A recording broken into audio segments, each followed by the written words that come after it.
Hi, welcome. It's Kenny Russell, Bulldozer of Faith, Living Life in the Spirit. Here we are on the Planting Seeds of Light tour. We're in Virginia in the USA, and we're gathering testimonies of those that have had life-changing experiences as they walk in Torah.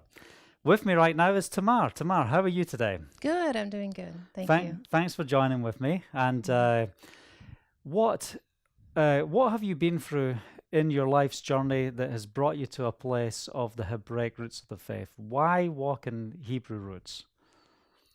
That's a loaded question. Yeah. Yeah. Any specific? Well, did you come from, did you have a lot of influence for this walk? Were you in the Christian world before? Were you attending a local church? What was the beginnings of you moving into this journey?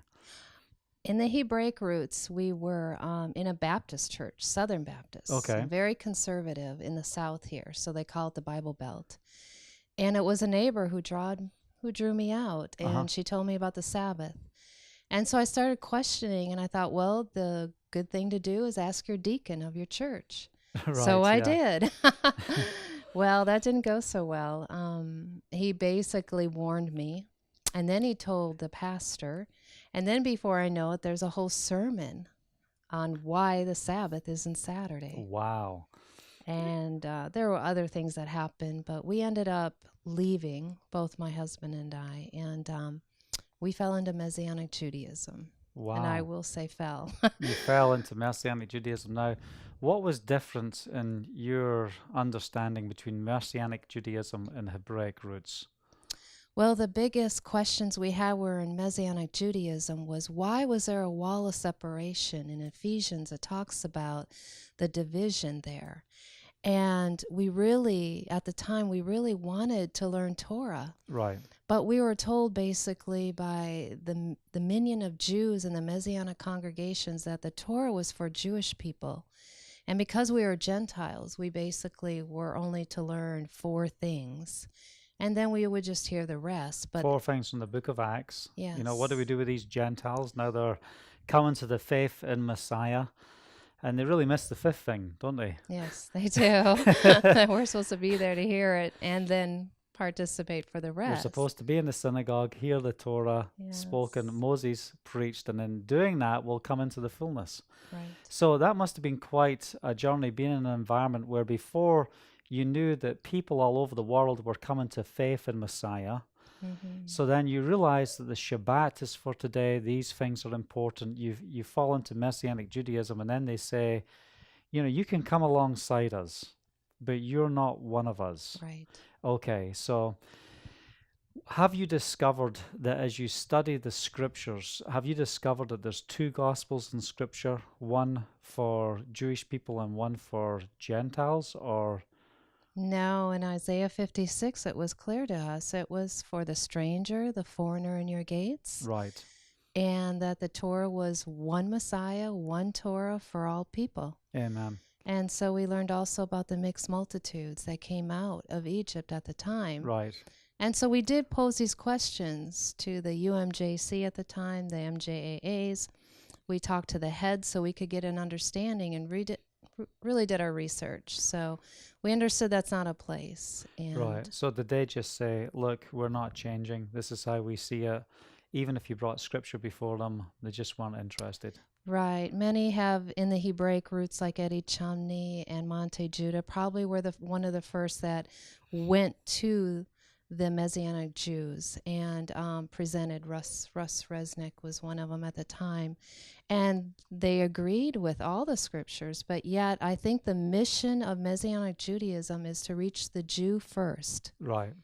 And us as Gentiles, as they call us, which means to me far away from Jehovah. Out of covenant or of the nations. Yeah. So I didn't feel that way. And so Jeff and I, we made a decision to come into our home, having no idea what else was ahead of us until I think the Hebraic roots spawned from Messianic Judaism and from people like us. And what year did this take place? How long ago was this? This was back in, I want to say 2007. Okay. Between 2007 and 2009. Wow. Those times we were struggling. So And what would you say your experience is like now?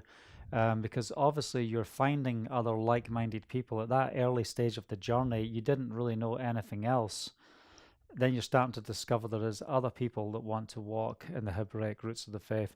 Do you find a real freedom in following Torah, or do you feel like a lot of Christians would say, if you go back to the Torah, it's going to be bondage, it's legalism? What would your response be to those type of definitions of people who go back and follow Torah? well, I guess I would always point them to scriptures, do my best. The one that convicted us was Matthew 5, Right. and I think it's 17 or 18, Yes. somewhere around there.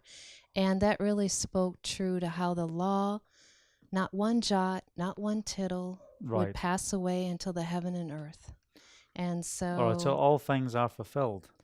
And yes. it's amazing because the whole reason why the Christian world says it's all fulfilled in Messiah is because of Catholic doctrine. Because the Pope is reigning in the millennial reign as the vicar of Christ on earth.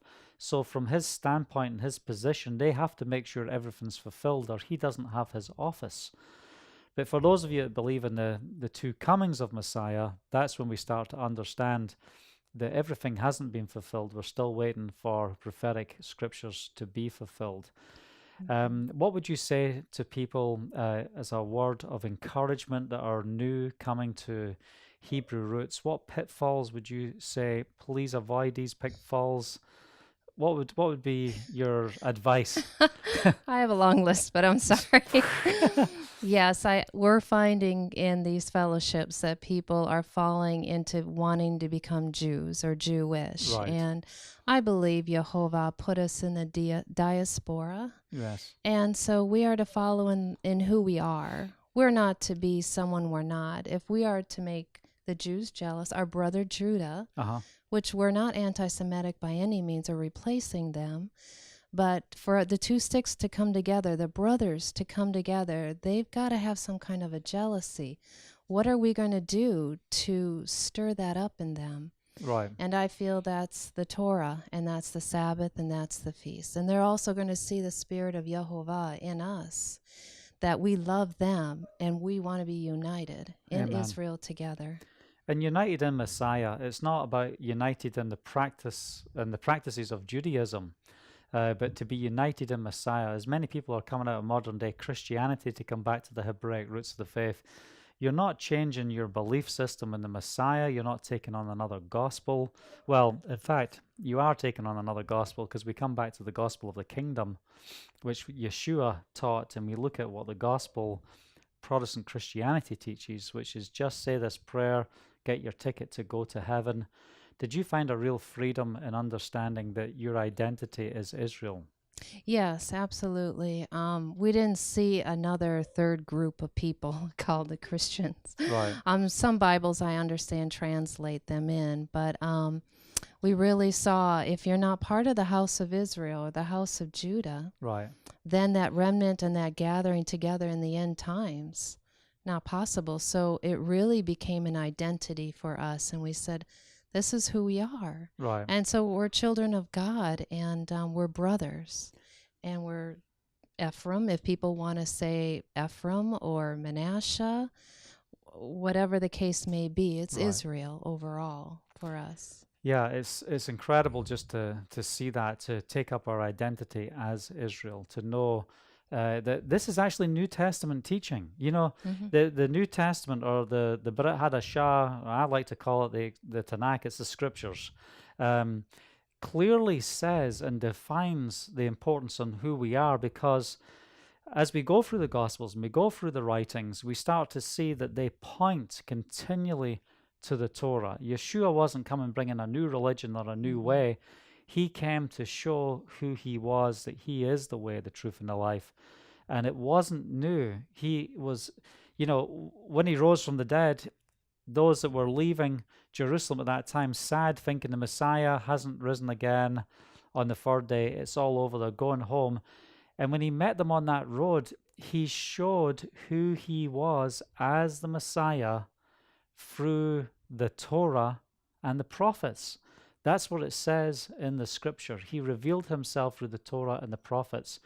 And have you been going through the Torah and the prophets and seeing Yeshua in these places? Oh, absolutely. He's everywhere. And once you begin to learn all of that, it just comes alive. And I would just encourage people to don't give up. If you find there's so many different doctrines out there of questioning Yeshua's deity, Right. as going back to the Talmud and the oral laws, going into synagogues or becoming Jewish. I mean, a lot of those I feel are trappings to Right. really steal the identity of who you are. Mhm. And I just want to encourage people, keep moving forward.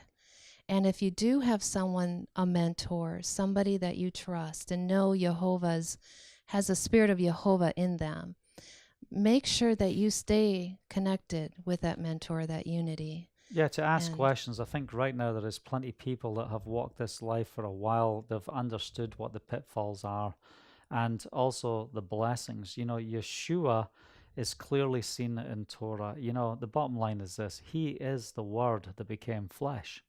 He is the Torah. So when we start to see these promises, and also when it comes to the feasts, what's incredible when we look at the feasts that really blesses me is people think, well, you're just going back and doing the feasts because it's in Leviticus and you're going back to Torah, so you're just doing the feasts.